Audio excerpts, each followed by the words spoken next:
Hey, good evening, Glynn County. This is Jay Wiggins. I'm the chief of the Glynn County Police Department, and we're here again tonight for another virtual town hall meeting.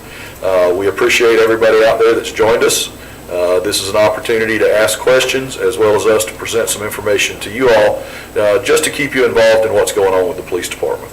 I'm joined tonight by Sergeant Lori Durrance, who is of the Office of Professional Standards, Captain Rick Evans, who is with our Administrative Division, and as always, we have Brandon Condo, Officer Brandon Condo, who is our Public Information Officer, and also we're being helped behind the scenes by Anna Trapp, who is with the Public Information for Glynn County.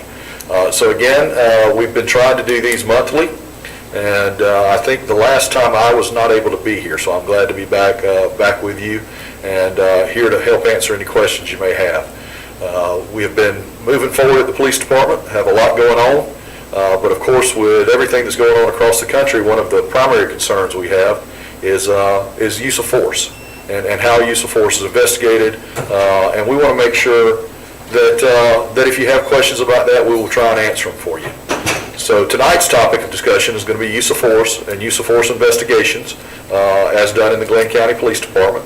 And for that, I'm going to turn it over to Lori Austin, Sergeant Lori Austin, who works in our Office of Professional Standards, which is also known in a lot of agencies as the Internal Affairs Division. And she has provided a PowerPoint tonight that you can follow along with, and then we will certainly try and answer any of your questions that we can. Lori? Yes, sir. I'm Sergeant Lori Austin, as he said, with Glynn County Police Department Office of Professional Standards. And I've got a PowerPoint here for use of force and use of force investigations.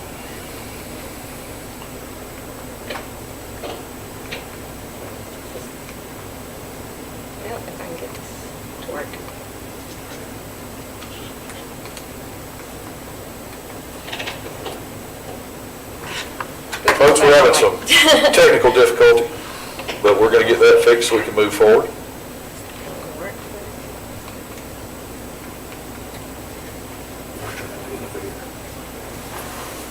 It'll work for you.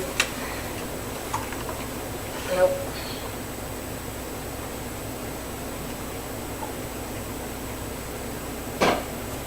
Can we just advance it there on the screen?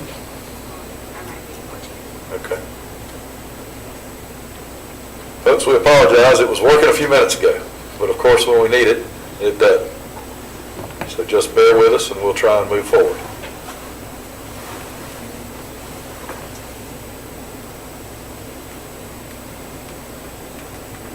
Wonder if it works.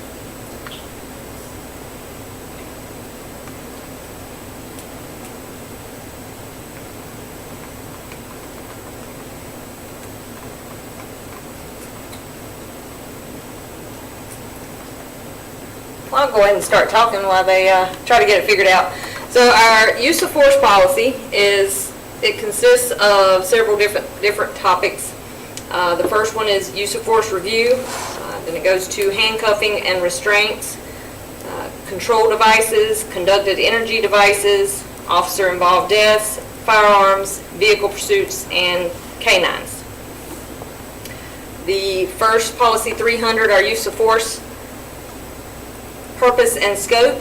This policy provides guidelines on the reasonable use of force. While there is no way to specify the exact amount or type of reasonable force to be applied in any situation, every member of this department is expected to use these guidelines to make such decisions in a professional, impartial, and reasonable manner. This part defines some of our terms. Force is defined as the application of physical techniques or tactics, chemical agents. She's got it up for you now. Okay. Just keep going to the two more past this one. I should be able to view the slideshow now. So here's the definitions. As I was saying, force is the application of physical techniques or tactics, chemical agents, or weapons to another person. It is not a use of force when a person allows him or herself to be searched, escorted, handcuffed, or restrained. And totality of the circumstances, all the facts and circumstances known to the officer at the time, taken as a whole, including the conduct of the officer and the subject leading up to the use of force.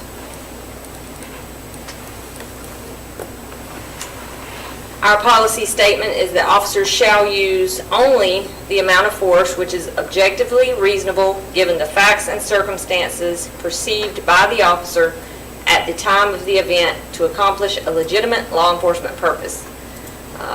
Graham factors, which is based off of case law, is to be considered in light of the totality of the circumstances, and they include the 3 Graham factors are the severity of the crime at issue, whether the suspect poses an immediate threat to the safety of the officer or others, and whether the suspect is actively resisting arrest or attempting to evade arrest by flight.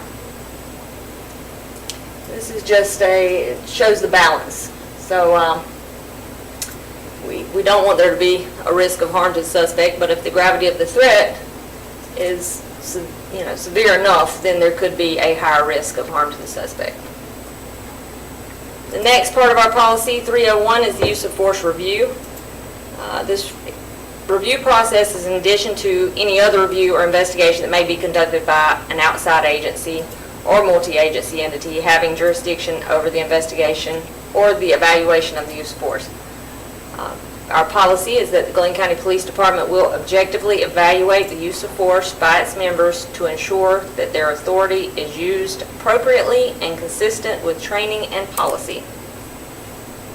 So during this process, there's a temporary removal from the line of duty assignments pending administrative review of use of deadly force incidents.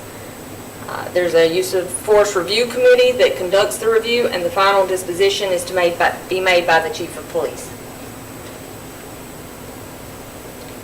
The next part of the policy, policy 302, is handcuffing and restraints.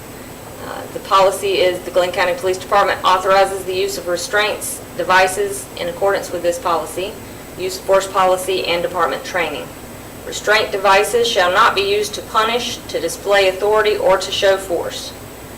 The types of restraints may include handcuffs, plastic cuffs, spit hoods, leg irons, or other auxiliary restraint devices.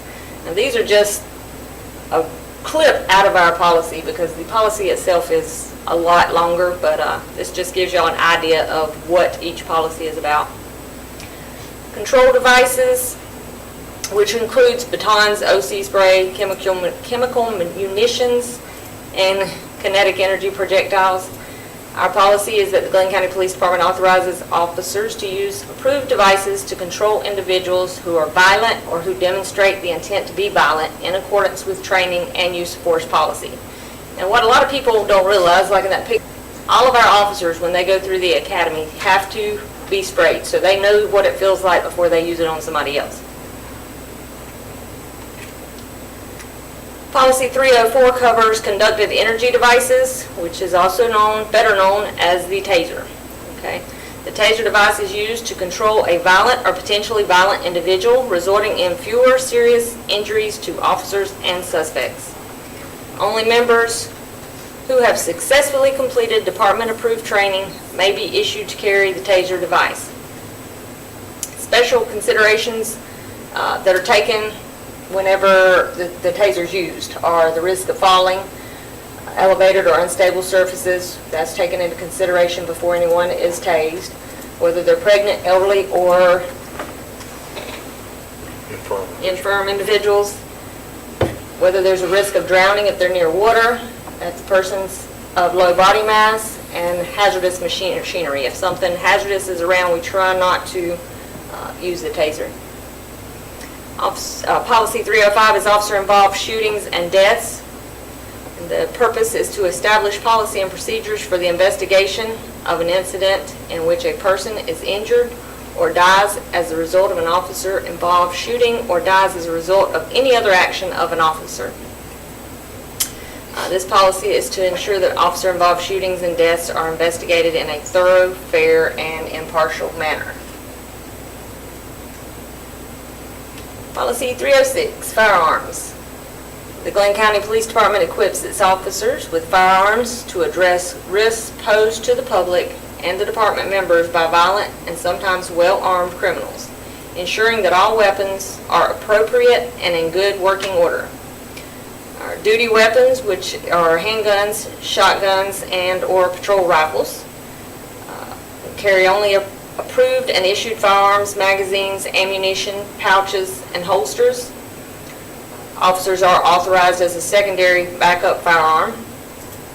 Off-duty firearms have to be approved, and inspection and storage and training all has to be approved. So even if we wanted to carry a backup firearm, that has to be approved, and we have to qualify with them just like we do our department-issued firearms, so they know we can use them and we know how to use them. Vehicle pursuits. It is the policy of the Glynn County Police Department to weigh the importance of apprehending suspects who unlawfully flee from law enforcement against the risks associated with such pursuits.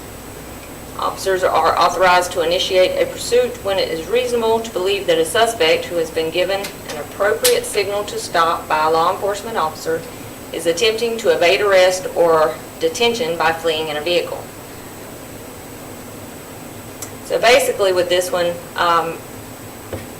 they have to weigh out, like if it's a school zone at 3 o'clock p.m., they're probably not going to chase a suspect. They have to weigh the importance of apprehending that person and what the crime is against the conditions around them. Policy 310 covers our canines. If you've kept up with the different meetings we've had, we just got some new canines, as you can see down there in the picture. Our policy is that it is the policy of the Glynn County Police Department that the teams of handlers and canines meet and maintain the appropriate proficiency to effectively and reasonably carry out legitimate law enforcement objectives. A canine team shall be dispatched to any incident where a canine is normally used or may assist with apprehension of violent suspects, tracking of wanted or escaped suspects and missing persons, location and recovery of physical evidence, detection and recovery of narcotics, and for handler protection. The canine policy says that a canine may be used to locate and apprehend a suspect if the canine handler reasonably believes that the individual has committed, is committing, or is threatening to commit any serious offense, and if any of the following conditions exist. There is a reasonable belief that the suspect poses an imminent threat of violence or serious harm to the public, any officer, or the handler. The suspect is physically resisting or threatening to resist arrest, and the use of a canine reasonably appears to be necessary to overcome such resistance, and the suspect is believed to be concealed in an area where entry by other than the canine would pose a threat to the safety of the officers or the public. And canines are extremely useful when it comes to, if you got a missing person, a missing child, they can track those for us. All right, the use of force investigations. The initial use of force report is completed by the officer that used the force, as well as reports are also done by any officer that witnesses the use of force. A first review is done by the reporting officer supervisor. If the taser was deployed, a taser is downloaded by that supervisor, and the report of the taser activity is put with the report. And with that, it tells how long the taser was deployed for, what time it was deployed, how many times it was deployed, or how many times the trigger was pulled on it. So that's a very useful tool there. They also take any relevant pictures or videos. They review them, put them with the report as well, either copy to a disk or a flash drive. They have to fill out what their findings are, different notes on what the supervisor finds to be good or bad about it, and that is then turned over to the division commander. The division commander does another review of the incident report and the use of force report, and then he will make notes and he will forward his findings to the chief of police for review. Chief of police will forward it to the Office of Professional Standards if he feels it needs further investigation, or it will be forwarded to be kept in our records division if it's found, everything's found to be okay with it. The administrative division commander completes a yearly report that is forwarded to the chief of police for review, which also, breaks down the number of use of forces that were done, what type of weapon was used. Now, use of forces are sometimes used just as displaying a weapon. It doesn't mean that a weapon was used. It could be just displayed. So It's not necessarily that there's a large amount of use of force as if you see a large number. It could just be that a report was done because a weapon was displayed. All right, that is the end of the use of force segment of this. However, I did want to let everybody know about a couple of events we got coming up, so I added them on here as well. So October the 30th, we are doing a drive-through treat and check your seat. So if you have a child that is in a child car seat or a booster seat, you can come through the Glynn County Police Department parking lot, and they will have people there that are trained on installing car seats. They will check and make sure yours is installed correctly. And then also at the very end of our driveway, there's a little roundabout area, and we will have officers down there with Georgia State Patrol, the Glynn County Sheriff's Office, Glynn County EMA, Brunswick 911 Center, Glynn County Animal Control, Brunswick Police Department, and Glynn County Fire Department. There will be people from all those agencies out there giving out candy and helping with the car seats.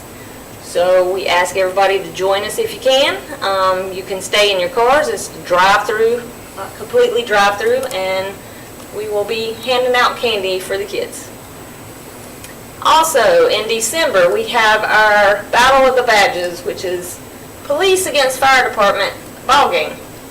The Glynn County Police Department is selling these shirts to show your support if you support the police. We're selling these shirts. They're going to be sold for $20 a piece.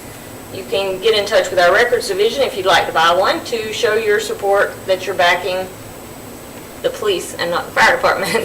The fire department will probably do something on their end as well. All the proceeds go to Cops and Kids, which it used to be Shop with Cop. So it's going to a good cause. If anybody's interested, you can contact our records department to place your orders.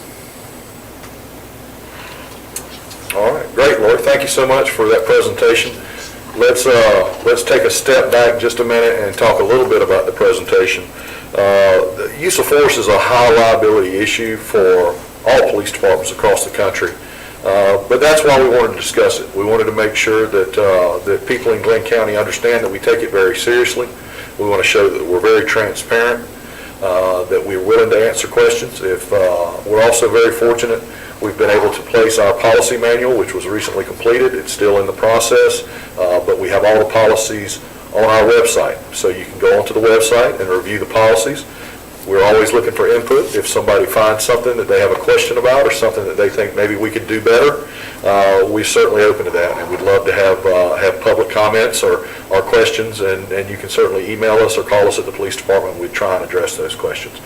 Of course, that's what we're here to do tonight, is try and answer some questions. So as always, I think we'll have Officer Condo ask some questions. We've been receiving some questions, I think, during the talk, and we received some earlier today, and we'll try and work our way through those. All right, the first question is, how long is your use of force training program? Well, use of force actually is taught in the academy, and then yearly, once a year, it's mandated through the state of Georgia that officers receive refresher training on use of force. Of course, there's also the ability to send officers out of to the post, which is, I'm sorry, I keep using the term post. I need to explain that probably for some people, and that's the Police Officer Standard Training Council. And we do most of our training at the Georgia Public Safety Center there in Forsyth, and we can send officers there. I think in one of our meetings, one of our past meetings, we talked about the fact that we just recently had several of our officers have the opportunity to go out to the Federal Law Enforcement Training Center, which is, of course, located here in Glynn County. And they went through a Train the Trainer use of force class, and they'll be able to teach the other officers in our department the most cutting edge information as far as use of force. So I don't know if I'm answering the question completely, but we don't have a specific amount of time other than that it's required each year that officers review the policy and go through training on use of force. Does the training include scenario-based training? It does. We're very fortunate. We have both a live fire range here in Glynn County that we're able to take our officers out to and have them qualify and use. And then also we have and I'm old school, it's called a fax, we used to call it a fax machine, but it projects an image up onto a screen and it puts officers in scenarios, and they're able to walk through and make decisions as to what amount of force should be used. And actually, it can be used for batons, it can be used for tasers, it can be used for firearms. So we're very lucky here in Glynn County to have the ability to train officers that way. I know that's something that a lot of people in the public have seen and heard about. Hopefully in the future, we'll be able to expose some people in the public to it and let them come in and go through that scenario-based training. Because these officers are making decisions, split-second decisions. Oftentimes in dark situations where there's a lot going on, and we take it very seriously that they be well-trained and be able to respond under stress and make the right decision. Does the scenario-based training include legal review of the scenario so that the officers understand the ramification of their actions? We often do. At the end of the class, we will take each officer as they've gone through the class and break it down and discuss, because as I said, it's a high liability area. It's an area that that we want the officers to be as well trained and as proficient as they possibly can, because if not, it can lead to deadly consequences for both either the officer or the public. So we take it very seriously. Is there physical training amongst the officers utilizing the taser? I don't know if I understand that. They are given the opportunity to be exposed to the taser. And quite a few of the officers take advantage of that. They want to know and feel what that taser is going to do for a couple of different reasons. Number one, they want to know, is it going to incapacitate somebody? Number two, I find it's important that they know what it feels like, because it won't be overused. I have myself been tased, and I can tell you it's not a fun thing to do, but it certainly taught me the capability of that weapon, and it also taught me not to overuse that weapon. We're very careful to make sure the officers understand it's a tool, but it's not something to be used to torture somebody or hurt them. It's to gain compliance. As soon as somebody is able to get control of that person and put them in handcuffs, we don't want to tase anybody, because I can tell you it does hurt.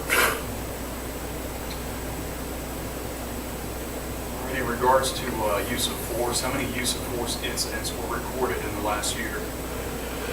So for 2019, there were 45 use of force reports done. Now, in the past year from up till today, I don't know. We do a yearly report at the end of every year. So I can tell you the number for 2019 is 45. I can tell you so far this year, it looks like it's going to be less than that for this year. How many of those incidents were investigated? All of them are investigated. They are investigated initially by the frontline supervisor, and then they go to the division commander, who, trust me, when I was a supervisor on shift, they get sent back quite often, even if it's just something as little as missing period, they're going to send them back to you. So they are thoroughly looked over, investigated, and then sent up the chain of command. So out of those use of force incidents, how many of them were found justified? So for 2019, all of them were found to be justified. There was no excessive force. There was no complaints of excessive force either. So we didn't have anyone coming back to us saying that excessive force was used by an officer. Were the victims of force consulted during the investigation? No, because there was no one that complained. Now, if somebody came to our department and complained of excessive force, then they would be interviewed and probably consulted more during the investigation, but there was no complaints in 2019 of excessive force. And I will add to that to say that if an officer observes another officer using excessive force, then of course that person probably would be contacted. We would reach out to that person to make sure to follow up on that. So there are instances where we may have to reach out to somebody that has not filed a complaint, but we are willing to do that. Sergeant Austin, did any of the incidents regarding use of force for 2019 result in physical injury? I'm sure they did. I know there was some officers injured.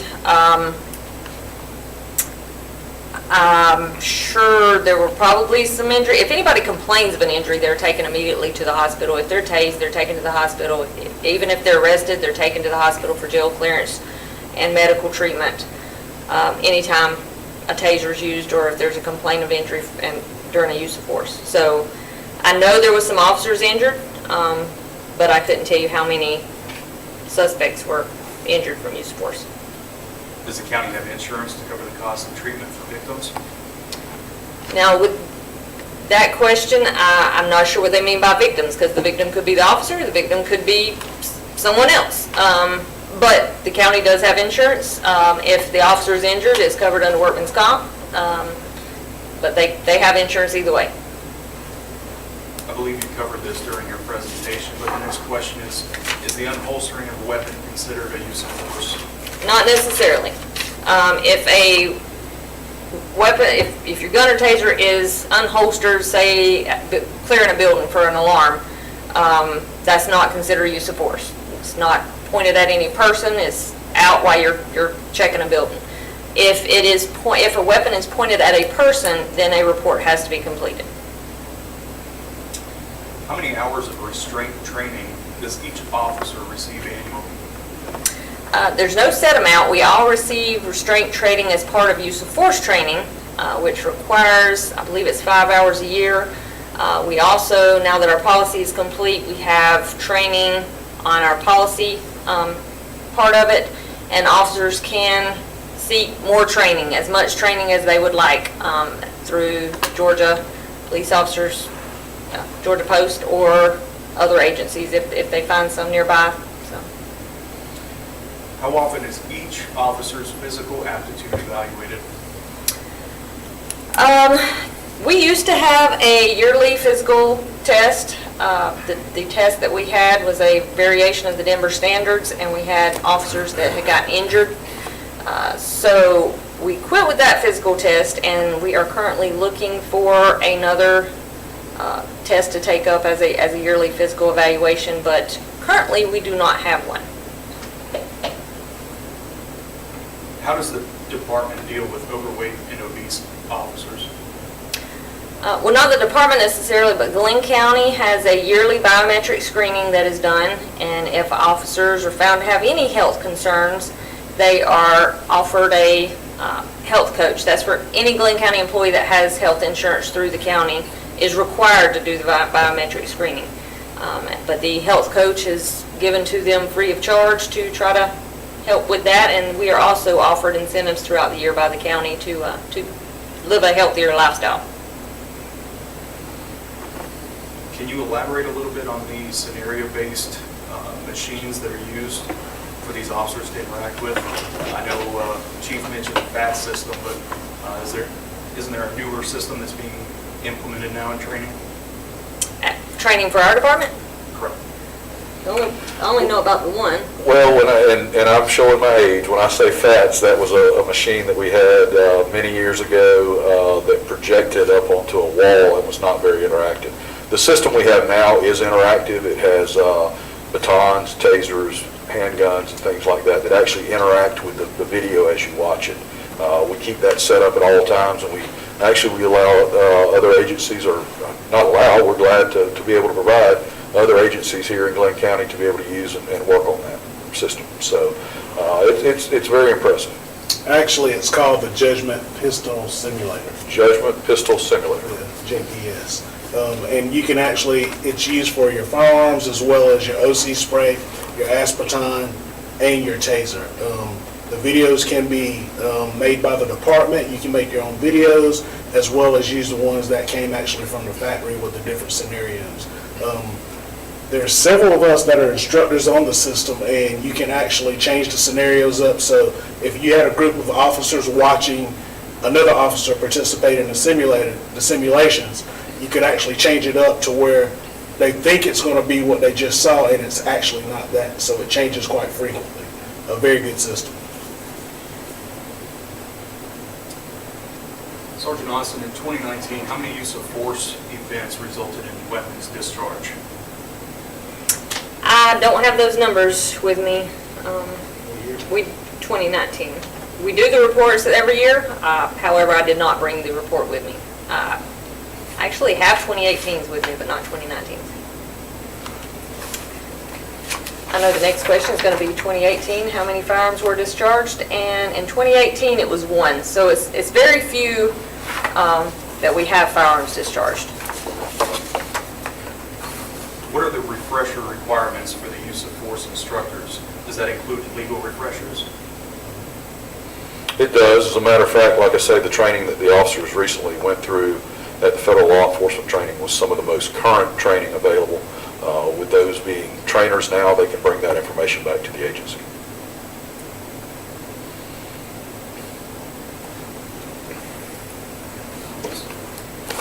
Can a taser be used on a heart patient?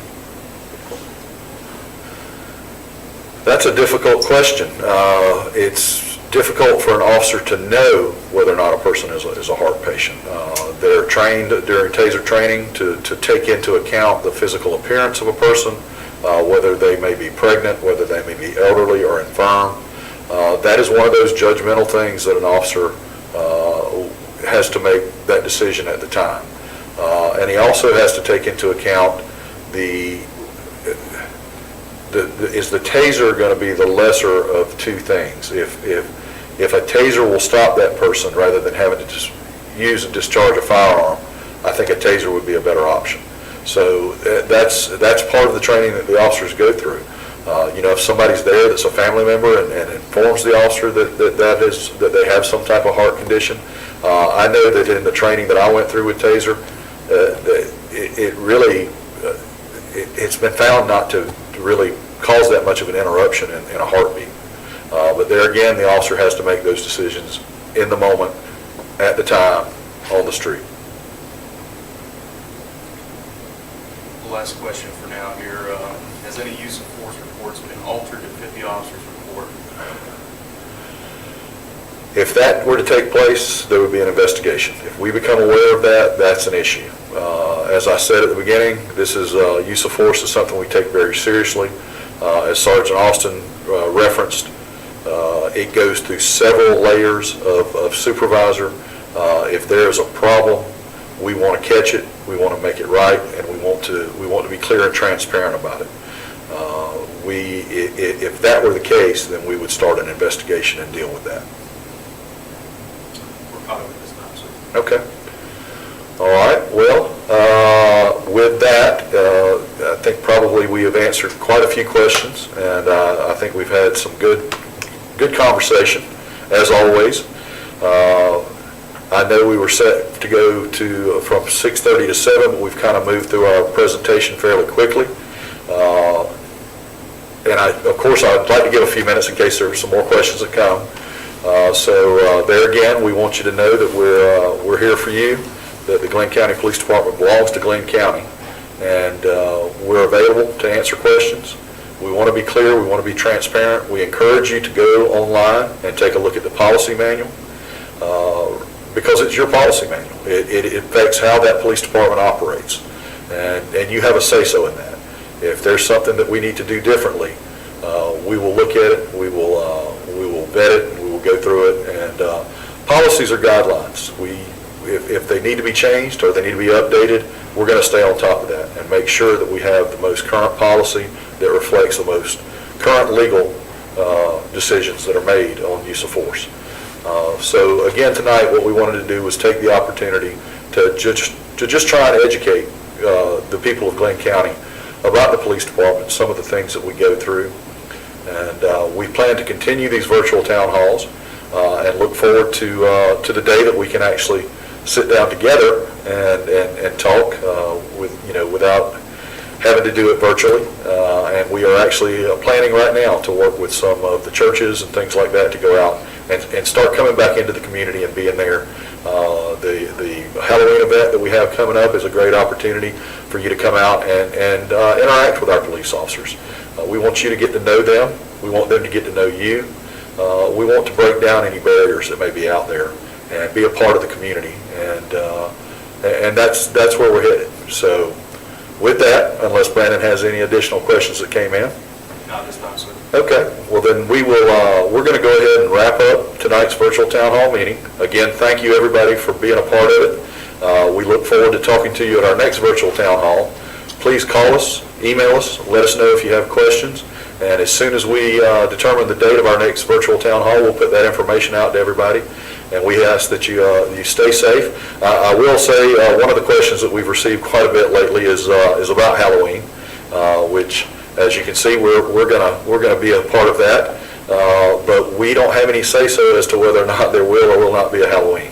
That is something that people decide individually on their own. I will tell you that we are planning for it and that we'll have extra officers on the road to keep kids and people safe as they're out and about if that's what they decide to do. And with that, we hope you all have a good night, stay safe, and please let us know if we can help you.